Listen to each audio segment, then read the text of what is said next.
Bueno chicos, para mí es un placer saludarlos en esta tarde. Como siempre es un honor tenerlos aquí de invitados. Y bueno, esta es, pues por decirlo así, una clase regrabada que hicimos con un poquito de tiempito para las personas que no pudieron estar en nuestro directo de Google Meet. Entonces, bueno, sin más, unas pequeñas indicaciones. Por favor, el primer paso ahí en su casita, por favor, mentalícese que en este momento no es usted, sino alguien mucho mejor, ¿sí? Entonces, si a lo mejor no le coge la bola a esto de la historia, piense que va a ser mucho mejor. Lo segundo, tenga a la mano un cuaderno para tomar sus apuntes. Y tercero, trate de buscar un entorno seguro, pues para que pueda aprender, ¿listo? Entonces, el día de hoy vamos a continuar con nuestras clases de historia universal. Me presento, mi nombre es Juan Sebastián y el día de hoy nos acompañan. Hola muchachos, un gusto estar acá de nuevo con ustedes y con Sebas y con Gaby. Yo soy Juan Camilo y los voy a estar acompañando en esta clase de historia de Egipto. Hola chicos, yo soy Gabriela. Qué placer estar otra vez acá con ustedes pudiendo compartir este espacio. Pues nada, espero que se disfruten la clase y aprendan mucho. Listo. Entonces, hoy nos corresponde ver el antiguo Egipto. Siguiendo con esa línea de las civilizaciones, me es importante aclarar algo. En esta semana vimos la historia de Colombia. Y como esta, la vemos desde lo que está pasando en América y el paralelo entre lo que estaba pasando, pues en este caso sería en el norte de África, que sería Egipto. ¿Sí? Entonces, esto es como que dos películas se desarrollan al mismo tiempo y va a llegar a algún punto en el que los personajes se encuentran. ¿Listo? ¿Por qué? Porque cuando estamos en el colegio nos enseñan la historia del mundo como Estados Unidos, Europa. Y realmente sí, pero eso es una parte de la historia, ¿sí? También es importante conocernos a nosotros mismos. Entonces, la gran pregunta sería, Bueno muchachos, primero antes de que comenzar en forma con los sucesos más importantes del antiguo Egipto, quiero que toquemos temas de interés general. Primero que todo, ¿cómo comenzó Egipto? ¿De dónde nació los egipcios? ¿De dónde viene esa civilización? Hay dos teorías, las cuales nos cuentan dos diferentes puntos de vista. La, la primera ya fue descartada por su simplicidad y ya que no explica mucho, la cual era que comunidades o clanes provenientes de África se establecieron en las orillas del Nilo y ahí empezaron a aprovechar los suministros que este mismo río les daba. Lo que pasa después es que reyes que gobernaban en ese entonces por las zonas cercanas al Nilo los toman como sus prisioneros y ahí es como comienza como tal toda la construcción de la civilización egipcia. La segunda hipótesis es que los primeros habitantes del antiguo Egipto fueron pastores, campesinos, provenientes de diferentes partes del mundo que llegaban y se sentaban en el Nilo. Eso pasó más o menos alrededor del año 6000. A estas tribus se les regalan los camitas, los que provienen de Etiopía. Posteriormente llegaron tribus de Arabia, los semitas y toda esa mezcla de tribus que fueron netamente llegando lentamente a las orillas del Nilo formó como tal el origen de la civilización egipcia. Seamos la siguiente.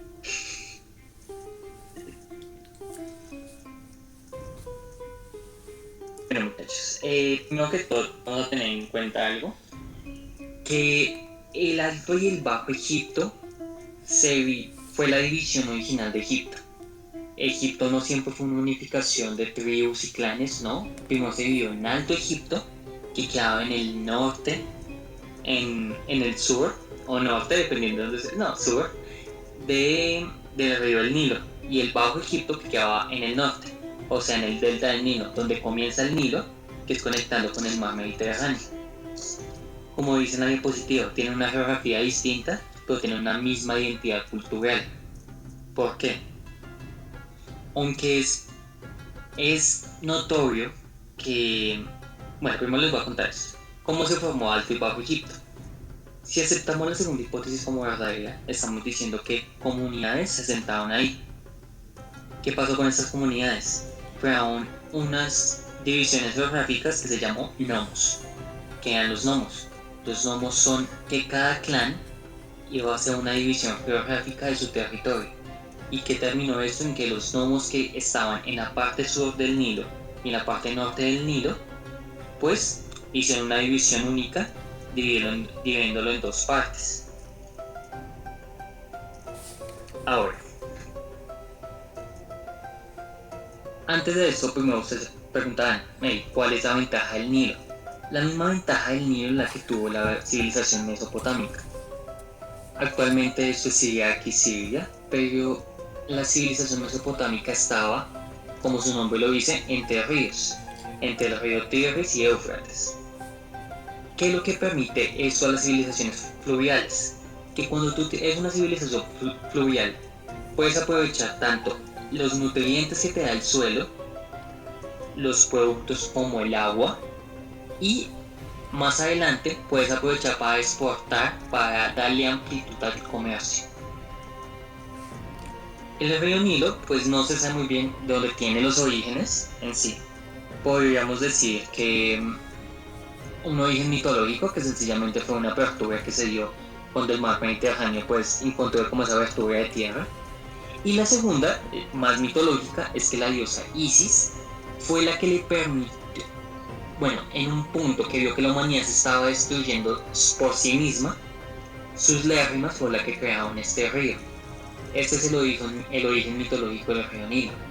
Pero pues no hay como un origen netamente establecido, ya que pues no hay forma de saber desde cuándo está ahí ese río Nilo. Además, más adelante vemos cuáles son las ventajas tanto de comercio, tanto de comunicación y de agricultura que les daba a estas civilizaciones estar en esta zona localizados. Pero por el momento vamos a ver las representaciones de unión, poder y los tiempos vividos. Como les había dicho, primero Egipto está dividido en dos, que era el Alto Egipto y el Bajo Egipto. Como ustedes pueden ver acá en la imagen, el Alto Egipto se representaba con una corona blanca y el Alto Egipto con una corona vino tinto. En la tercera imagen estamos viendo doble corona, o sea, estamos diciendo que el reino se unificó. Ya no son dos Egiptos, sino que es un Egipto unido. Cuando vemos esas dos coronas, estamos diciendo que tenemos al Egipto unificado, que ya no son civilizaciones distintas, que ya son una única. La corona azul, como vamos a ver en unas batallas más adelante, es el casco o la representación de los soldados del antiguo Egipto. Y el Nemes es, que creo que es con lo que ustedes pueden asimilar más fácilmente un faraón. Pues ustedes se preguntarán, oye, pero yo siempre he visto esos faraones, esa Nemes, como esa corona, en los faraones muertos. Nunca he visto un faraón vivo con eso, o sea, en imágenes y así. Y eso es porque eso no lo utilizaban los faraones como tal. Este Nemes era una representación que tenían los faraones cuando ya pasaban a la otra vida. Y la gente que quería conmemorar y reconocer lo que hizo, pues hacía esculturas y le ponía este Nemes en la cabeza para demostrar que fue un faraón, pero que ya no está con nosotros. ¿Qué usaba un faraón cuando estaba como tal gobernando en Egipto? La doble corona. Lo vamos a ver mucho más adelante con algunas imágenes, pero pues vamos a pasar con lo siguiente, que es la unificación de Egipto. Bueno, muchachos, esta es la época arcaica. Aquí ya estamos diciendo que Alto y Bajo Egipto se van a unir. Como les dije, las dos coronas se están uniendo. ¿Qué pasa? El rey Menes, que gobernaba en el Alto Egipto, decide invadir, ya que tiene el poder y los soldados para invadir el Bajo Egipto. Esto es una cosa totalmente violenta, ya que no es una cosa como que, ay, si nos unificamos porque estamos diciendo que juntos somos más poderosos. No, el rey Menes, cegado por el poder, invadió el Bajo Egipto. Esto se vamos a representar mucho más adelante en la paleta de Menes, pero por el momento quiero que entiendan por qué invadió el Bajo Egipto. El Alto Egipto se caracterizó por las tribus que llegaban ahí de tener unas altas creencias religiosas.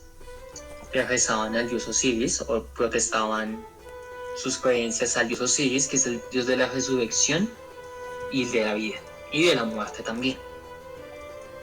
Y le rezaban al dios Horus, que más adelante es el que va a elegir a los faraones. Ya cuando les diga cuándo tenemos un Egipto unificado, les voy a decir por qué se escoge un faraón. Pero vamos a pasar con lo siguiente, que es la paleta de Menes. Acá dice la paleta de Narmer. ¿Qué pasa? Se supone que después de Menes existió otro faraón llamado Narmer. Esto es un dilema histórico porque se está debatiendo si estas dos personas son la misma o son distintas, ya que no hay datos que comprueben que fueron distintas personas o que hicieron actos distintos. Pero para simplificar las cosas vamos a decir que fueron la misma persona. ¿Qué pasó? El Alto Egipto con Nemes invadió el Bajo Egipto, y en la paleta de Nemes, que es como una de las representaciones más antiguas que se tiene del Antiguo Egipto, vemos como Nemes llega y acá vemos como tiene su mano en la cabeza de un esclavo, y arriba, en la parte de arriba, vemos como un ave, como un águila, un halcón, lo siento. Ese halcón es la representación del dios Horus, que es el dios principal del Alto Egipto, dándonos a entender que el asedio del Bajo Egipto fue totalmente violento. Pero acá hay algo muy curioso. En la primera parte de la paleta vemos como Nemes está utilizando la corona blanca, que es el símbolo del Alto Egipto. Pero cuando le damos la vuelta a la paleta, vemos que Nemes tiene la corona vino tinto, que es el símbolo del Bajo Egipto. ¿Y cuál es la última? Hay dos leones con sus cabezas estriadas haciendo una unión. Eso significó que el Alto Egipto se unió, que el Alto y el Bajo Egipto está unido, pero por medios muy violentos. Así que ese sería como tal el origen de Egipto. Con Nemes sale la primera civilización egipcia, con la primera dinastía, con ello se crea la primera dinastía, y la segunda también. Como que la gente dice que son dos dinastías distintas, pero pues no cambia nada. Sencillamente es que en la primera dinastía están unidos, pero no se consideran un faraón, y en la segunda dinastía ya empiezan a utilizar el método de escoger faraones, la representación del hombre en la tierra. ¿Por qué se escogen los faraones? Muy sencillo. Al estar en un ambiente tan útil para la supervivencia como es el río Nilo, tú también tienes que tener en cuenta que es un ambiente muy hostil. Tienes un desierto que crece y que es una amenaza constante. Tienes las crecidas del río que puede poner en riesgo la vida de las personas. Y cercano ahí hay un tipo de selva que está amenazando constantemente con infecciones y con otro tipo de amenazas que están poniendo en riesgo constante a la civilización. Por eso la gente empieza a creer que estos son los dioses que deciden atacarlos porque no están de acuerdo con sus acciones. Entonces escogen a un mediador, que va a ser el faraón. ¿Qué hace el faraón? Va a ser ese mediador entre los dioses y los humanos, que le diga, bueno, tú eres la representación del dios en la tierra, tú vas a dialogar con ellos y vas a hacer que no nos atormenten tanto. Nosotros prometemos portarnos bien, rendirle tributos a ti y a los dioses. Pues es que se crean panteones y demás. Pero pues más adelante lo vamos a ver. Así que con esto le doy paso a mi compañera Gaby. Bueno muchachos, mi compañero Sebas con esto le va a explicar un juego que hemos planeado para ustedes. Así que Sebas. Bueno chicos, entonces, pues ustedes saben que los egipcios tienen una escritura particular, ¿no? Dentro de ellas, que son varias, pero ahorita no recuerdo bien el nombre, ya se los digo más adelante. Ellos desarrollaron algo que se llaman los jeroglíficos, que es a partir de símbolos, estos significaban una letra o parte de un conjunto de alfabeto. Entonces, pensando como en ese juego didáctico, desarrollamos un pequeño juego y un pequeño mensaje. Entonces, les vamos a dejar esta pantalla aquí. Porfa, si quieren pausen el video y nos escriben en los comentarios qué significa y qué descubrieron acerca del mensaje. ¿Listo?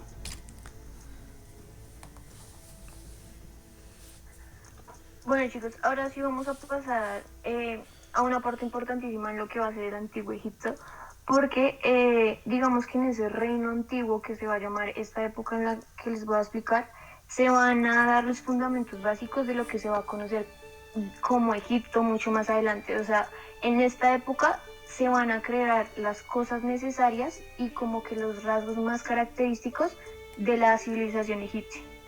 Entonces, para empezar, pues el reino antiguo va a ir desde el 2686 hasta el 2182. Van a pasar casi que 4 dinastías, aunque para algunos historiadores es como un tema muy debatible porque dicen que puede ir hasta una dinastía, como hasta la novena dinastía.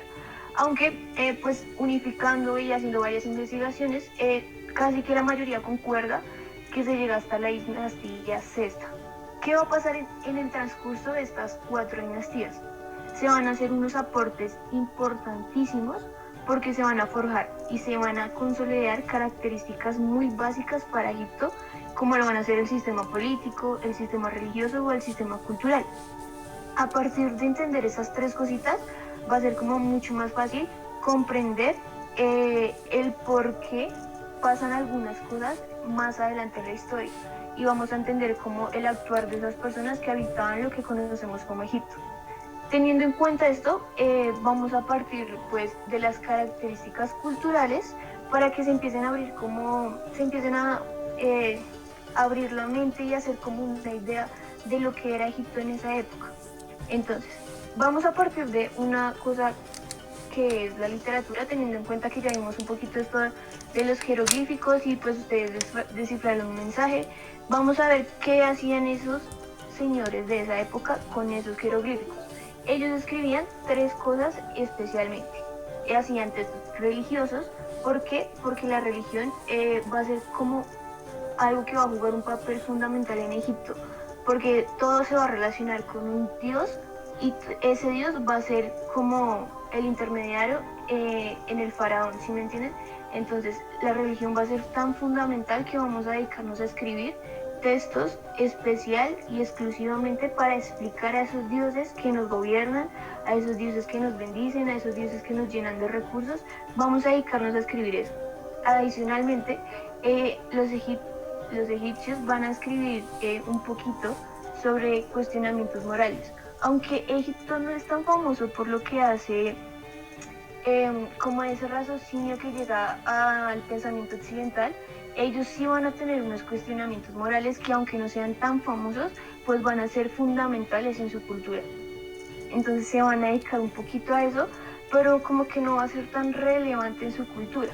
Y por último, van a hacer una gran cantidad de biografías donde van a explicar casi siempre la vida de ese faraón que los gobierna, porque va a ser importante para ellos.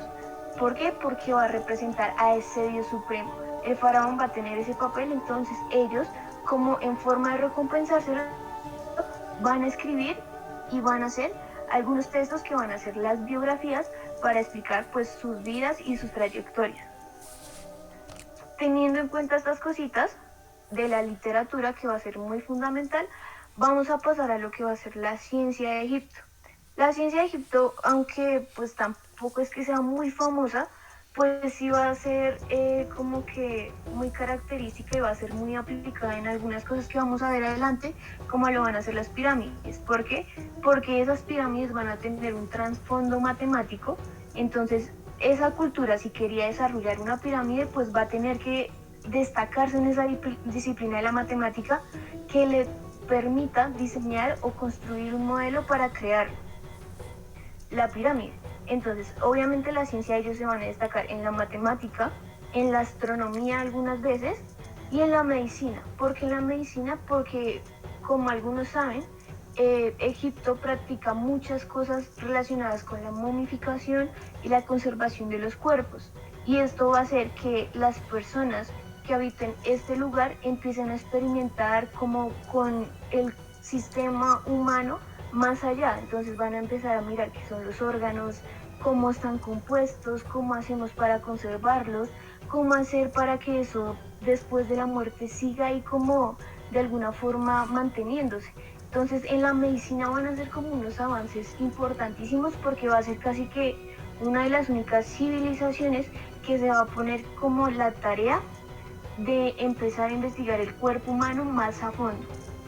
En la imagen lo pueden ver. En la primera imagen pues ustedes ven cómo ellos explican el nacimiento de una persona, cómo esa relación del cuerpo y cómo ese trasfondo social, que lo que significaba para ellos nacer, lo van a describir en esa pintura que ustedes ven que vamos a explicar más adelante cuál era esas técnicas que ellos usaban para pintar. Y en la imagen de abajito van a ver la relación de la matemática con los jeroglíficos. Para ellos los números también se van a explicar de una forma similar a un jeroglífico. Como lo pueden ver ahí, van a ser como figuras muy extrañas. Y pues es algo curioso, chicos, porque sería muy difícil hoy en día expresarnos con estos tipos de símbolos. Sería complicadísimo, entonces para que se den cuenta como la capacidad analítica y tal vez la capacidad artística que tenían las personas que habitaban este lugar en esa época. Teniendo como claro esto, vamos a pasar ya el contenido artístico para que ustedes entiendan un poquito más, tal vez de dónde surgen esas cosas o esos jeroglíficos tan extraños, o qué hacían con esas cosas, porque después de todo pues hacían como pintura, pues diseños muy chéveres, pero pues eso lo llevaban más allá. En el contenido artístico vamos a ver una cosa que es la arquitectura. ¿Qué van a hacer en la arquitectura? Van a hacer estas famosas pirámides, que aunque en ese tiempo digamos que pues no era algo tan como sobrevalorado, hoy en día va a ser algo importantísimo, y de hecho va a haber una maravilla mundial que es una pirámide que vamos a ver más adelantico. ¿Por qué? Por su construcción y porque digamos que tienen una estructura demasiado llamativa. Aunque estas pirámides van a tener un trasfondo social y religioso muy importante que va a marcar como un punto fundamental en Egipto. Por otra parte, en el arte devuélvelo, por favor. En el arte, lo que van a hacer ellos con los jeroglíficos y todas estas cosas es que van a aprender a hacer una técnica que hoy en día se va a llamar la técnica pictórica. Esa técnica pictórica se va a tratar de que tú coges los pigmentos naturales de las sustancias, es decir, tú no vas a tener que procesar químicamente nada, sino que naturalmente con lo que tienes vas a empezar a crear cosas, como lo van a ver ahí en esa imagen de la derecha, que es una pintura que retrata los procesos de momificación. Entonces ellos lo que hacen es eso, cogen los pigmentos naturales y crean pinturas a partir pues de situaciones muy cercanas a ellos. Con esto claro, ya podemos entrar a analizar un poquito más lo que va a ser la organización social para entender cómo funciona Egipto y por qué gracias a su funcionamiento pueden llegar a surgir cosas como las pirámides o esas pinturas, o porque son como una sociedad tan bien planteada que tienen tanto surgimiento. Esto se va a deber gracias a que pues tienen una jerarquización muy buena, que como yo les había dicho en unas clasecitas antes, pues son la monarquía. Ellos van a tener como un tipo de jerarquización monárquica. ¿Qué va a implicar que sean de tipo monárquica? Que va a haber un líder supremo que se va a relacionar con los dioses, que va a ser ese faraón. El faraón va a representar el reencarnamiento de un dios. Y por eso va a ser tan importante, porque al representar un dios, todo el mundo le va a hacer caso al faraón, sin importar qué, sin importar si va en contra de tu vida, o en contra de tu moral, o en contra de tus costumbres, no importa, porque ese faraón va a representar un dios, entonces es una obligación hacerle caso. Además de ese faraón, que va a ser como el primer nivel social de Egipto, se van a encontrar los altos funcionarios, que van a ser los nobles, los soldados, los escribas y los comerciantes. Ellos van a ser esos altos funcionarios y van a ser como esa segunda estructura social, que van a tener como un grado de importancia un poquito superior. Y por último, van a estar esos campesinos y esclavos, que aunque pues no son, digamos que considerados tan importantes, ellos no se van a quejar por su condición social. En esta organización social es importante que sepan que se podía cambiar de nivel social. O sea, si yo era un esclavo, yo podía llegar a ser un soldado. Era posible eso. Yo me podía también casar con un escriba si así lo quería. Se va a permitir ese cambio de nivel social, y además el faraón va a permitir que ustedes tengan una propiedad privada. Es decir, ustedes van a poder tener sus cositas, pero digamos que eso también le va a pertenecer al faraón. Es algo como irónico, pero así funcionaba Egipto en esa época y así se va a mantener casi que hasta finales. Va a ser muy raro el cambio, o sea, va a ser un poco leve el cambio, pero se va a mantener con esa columna vertebral de la monarquía. Y así va a seguir funcionando. Teniendo como claro esto, vamos a pasar a entender el sistema religioso para que les quede mucho más claro por qué el faraón era tan importante y por qué lo relacionaban con un dios. Entonces, primero vamos a entender que cómo era la religión en Egipto. La religión en Egipto era de carácter politeísta.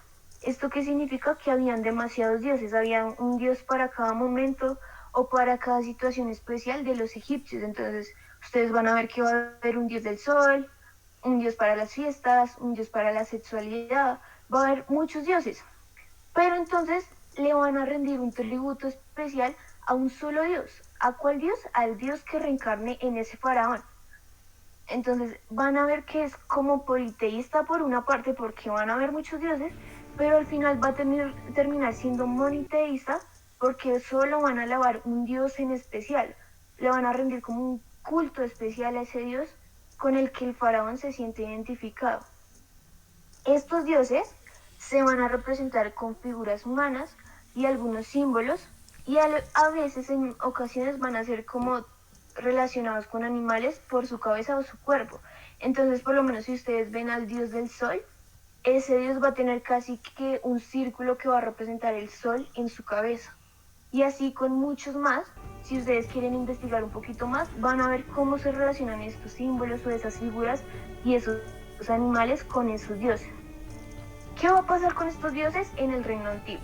Al inicio, se va a creer que el dios más importante y al único que se le debe rendir como un culto especial y bien elaborado va a ser el dios Horus.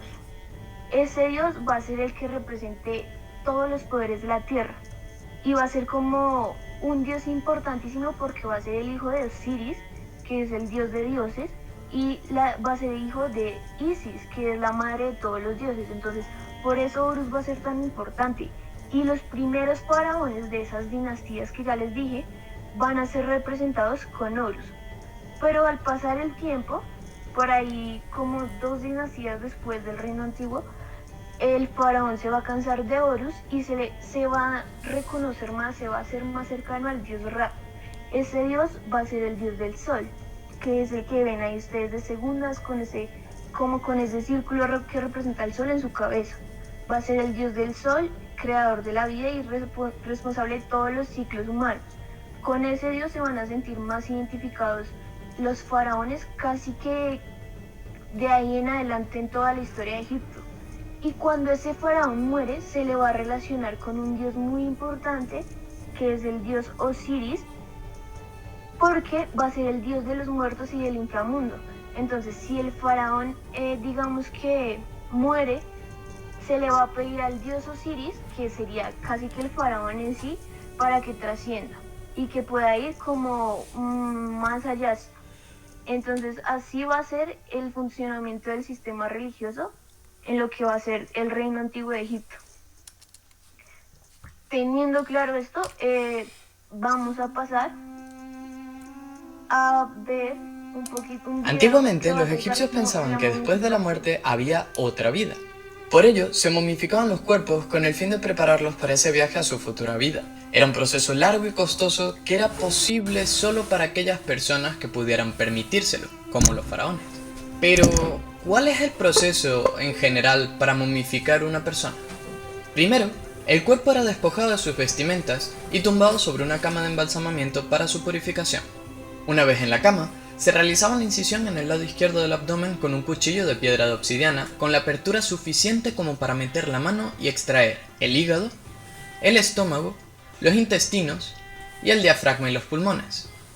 El corazón se dejaba intacto, ya que era necesario para el juicio final.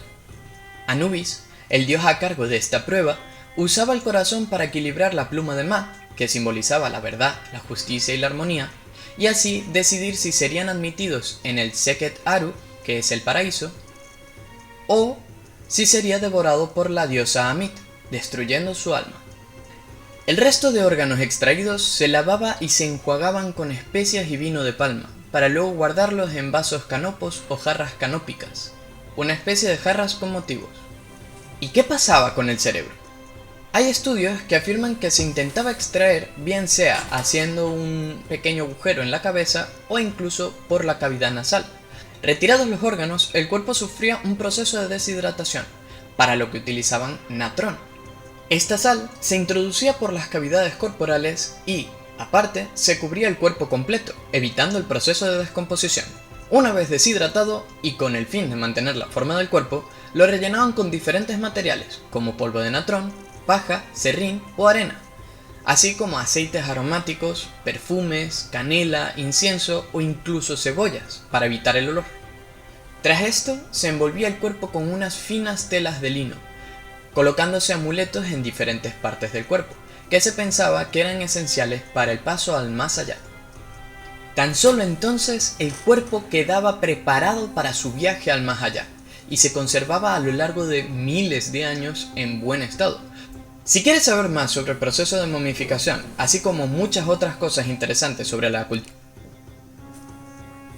Bueno, con esto espero que les haya quedado un poquito más claro porque ellos llegan a ser como una potencia en medicina. Y teniendo en cuenta ese video, pues vamos a explicar esa trascendencia del cuerpo, porque va a ser tan importante para la cultura de Egipto y para culturas posteriores como digamos que lo que hoy en día vivimos, porque va a ser retomado esas tradiciones en lo que va a ser el cristianismo. Entonces vamos a ver qué pasa con esa momificación y por qué es tan importante. Esa momificación se va a relacionar mucho con lo que va a ser el juicio de los muertos. El juicio de los muertos va a ser casi que un rito en el que la gente va a creer que después de la muerte va a haber una vida eterna, pero para esa vida eterna te tienen que juzgar unos dioses. ¿Qué dioses van a ser? Como ya vieron, va a ser la diosa de la justicia y Anubis. Anubis va a ser quien acompaña a ese difunto en todo ese proceso. Entonces, por lo menos, si yo me muero y Anubis va a coger mi manito, como ustedes ven en esa foto, en el lado izquierdo, Anubis siempre va a ir de la mano con uno y lo va a llevar a ese juicio. ¿Qué va a pasar en ese juicio? Entonces van a decirle como su alma está muy buena, su corazón es muy bueno, aunque no nos basta con eso, necesitamos que usted haga una lista con todas las cosas buenas que ha hecho y va a confesar esos pecados que no ha cometido. Entonces va a decir como yo no he matado, yo no he robado, yo no he cometido adulterio, va a escribir todas esas cosas.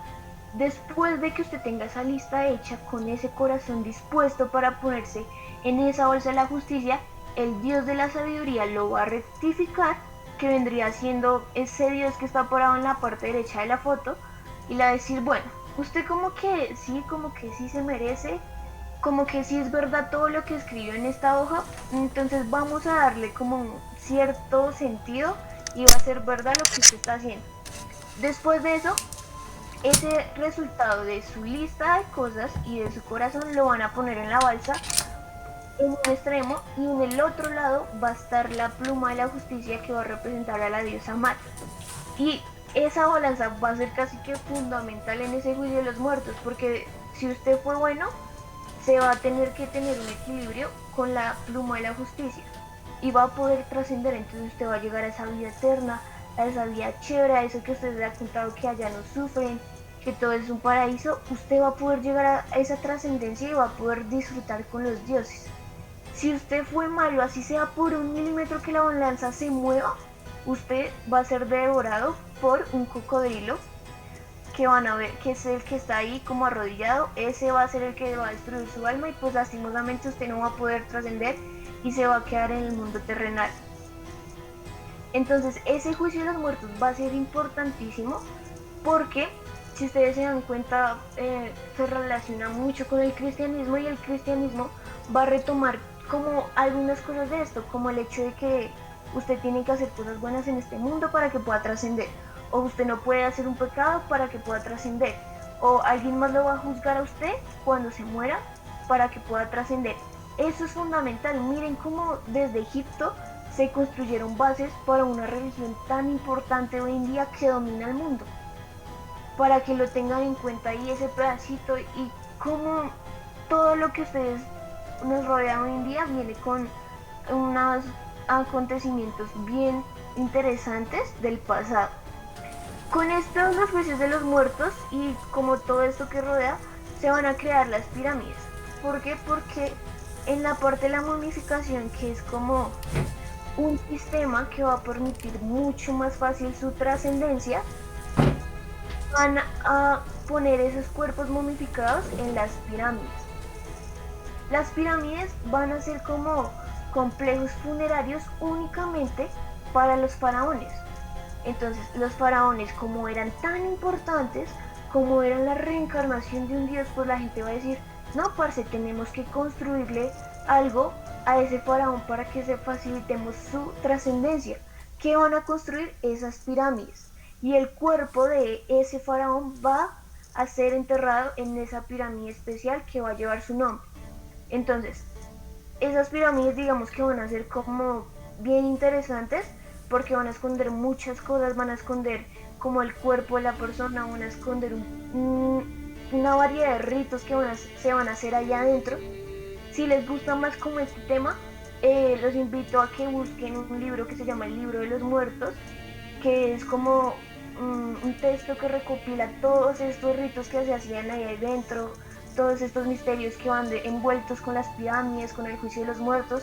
Entonces es bien interesante por si lo quieren leer, investigar cositas. En el tema de las pirámides vamos a ver que son muy importantes hoy en día. Entonces les voy a explicar como dos que van a marcar la historia. La primera va a ser la pirámide escalonada, que va a ser la primer pirámide, o sea, en la historia la primer pirámide que se registra es la pirámide escalonada. Si ustedes ven, pues como su nombre lo dice, tiene escalones. Cada escalón va a representar como, por decirlo así, una tumba y una manera de trascender. Y esa pirámide va a ser dedicada al faraón Djeser. Es decir, que ahí debería o se supone que reposa el cuerpo de ese faraón, y digamos que para ellos era importante porque si tú te acercabas como a esa pirámide ibas a sentir la esencia de ese faraón. Luego miremos la imagen de la derecha. Esas pirámides de Gizeh se van a considerar una maravilla en el mundo actual, en el mundo contemporáneo, porque digamos que se han conservado todo este tiempo, y es muy curioso porque las tres están pegadas y forman como unos niveles, se ve muy chévere. Cada pirámide va a ser dedicada para un faraón y cada pirámide va a ser creada en una dinastía diferente. Entonces, la pirámide del medio va a ser la pirámide más alta de la historia, o sea, esa pirámide es la más alta en todo Egipto, no hay una que la supere, y va a ser para el faraón Keops. Ahí es donde reposa su cuerpo. La pirámide de la izquierda, que se supone que es un poquito más chiquita, va a ser una pirámide para el faraón Kefren. Y por último, la de la derecha va a ser una pirámide para el faraón Miserinos. Todas esas tres pirámides van a formar ese conjunto de pirámides de Gizeh, así se le va a conocer, y van a ser consideradas una maravilla hoy en día.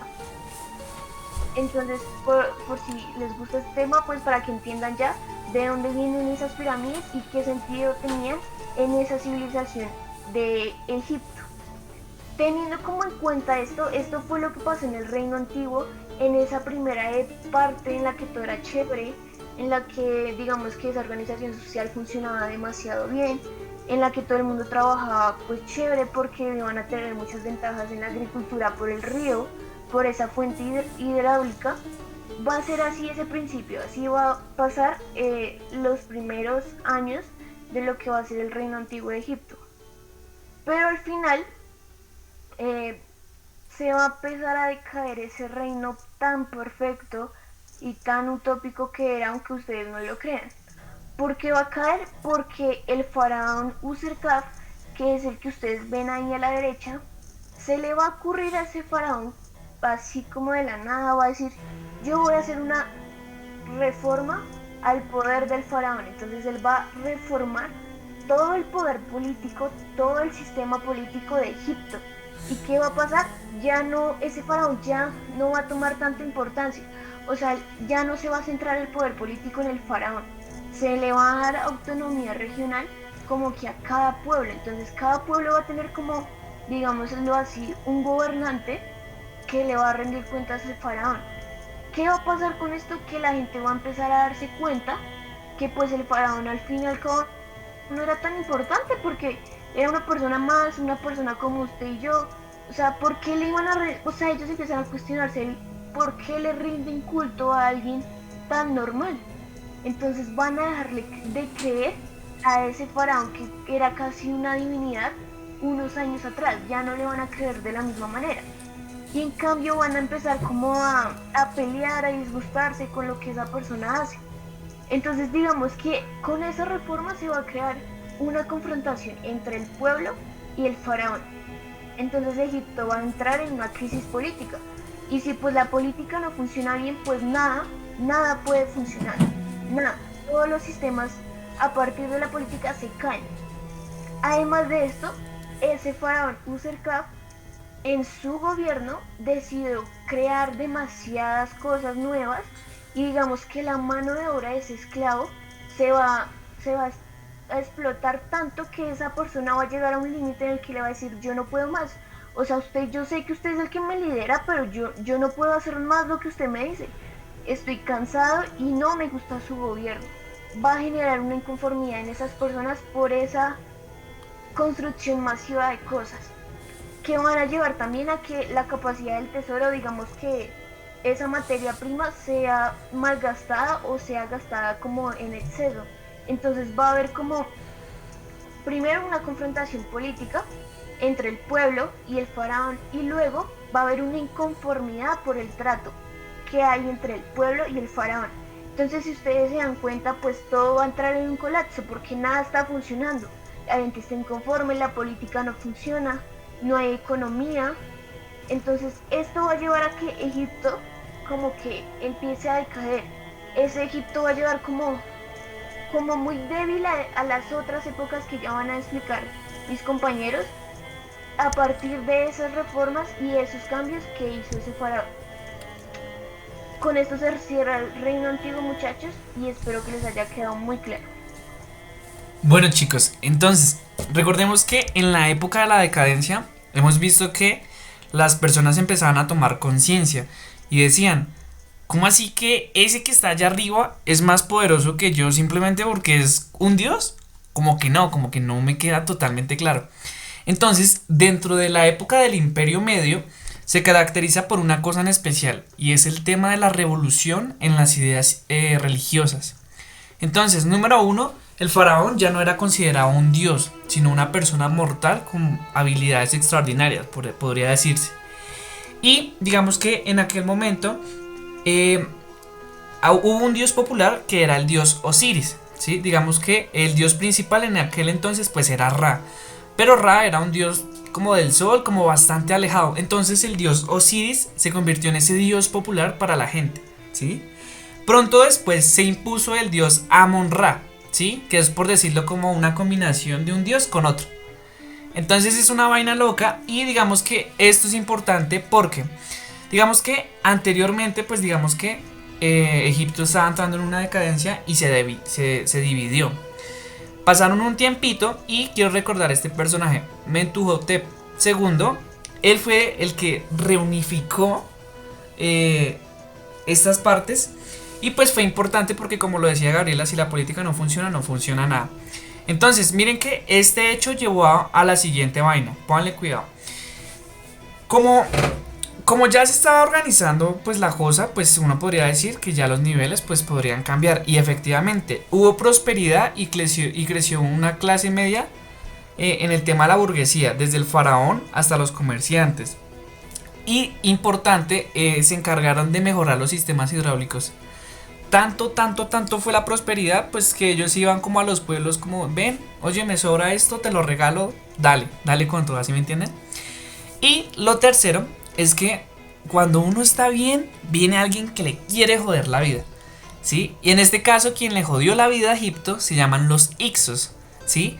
Estos eran un pueblo que realmente estaba muy avanzado en el tema de el combate bélico, sobre todo en sus armas, ¿sí? Y en la estrategia de guerra.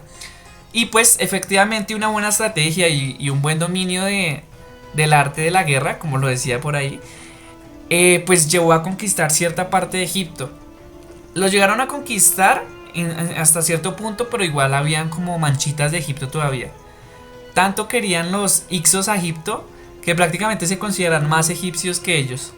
Entonces, algo interesante es que bajo el mando de Amasis I, guárdense este nombre, ellos pudieron vencer a los Hicsos, pero con una condición. Hasta que ellos no aprendieron a utilizar las mismas armas con las que los dominaron, no los pudieron sacar. Entonces, cuando el imperio se empieza a recuperar de esa invasión, podríamos darle paso al Imperio Nuevo. El Imperio Nuevo lo quiero resaltar la siguiente cosa. Uno, era un periodo donde el papel de la mujer se elevó, ¿sí? En este caso, es la primera vez que una mujer es nombrada faraón, mejor dicho, con todos los títulos masculinos, ¿sí? Entonces, pues me pareció algo interesante, ya que pues en la historia de Egipto vamos a ver cómo las mujeres también desarrollan un gran papel en esta civilización.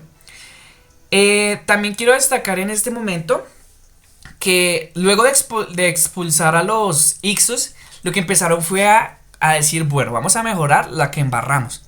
Entonces empezaron a mejorar sus relaciones internacionales, abrir las rutas comerciales y pues básicamente fue como empezar como a reconstruir ese imperio. Aquí fue donde se alcanzó uno de los puntos máximos de esplendor y estética, ya que dentro de aquí es donde se desarrolla una literatura importante. Quiero destacar entre los faraones a Menfosis, quien fue el que inventó el primer culto monoteísta en el reino. Venga a ver cómo era el dios Atón. Y bueno, pues digamos que ya pasamos a un poquito a un tema un poco más interesante, que es el de Cleopatra y el de Alejandro Magno. ¿Listo? Entonces los dejo con mi compañero Juan. Bueno chicos, hemos decidido hacer el video en dos partes. Entonces si quieren ver la segunda parte, que es la continuación de esta clase, los invito a que vean el video que sigue, que es toda la historia de Cleopatra contada desde una narrativa. ¿Listo? Entonces espero que les haya gustado, suscríbanse y nos vemos en el siguiente video.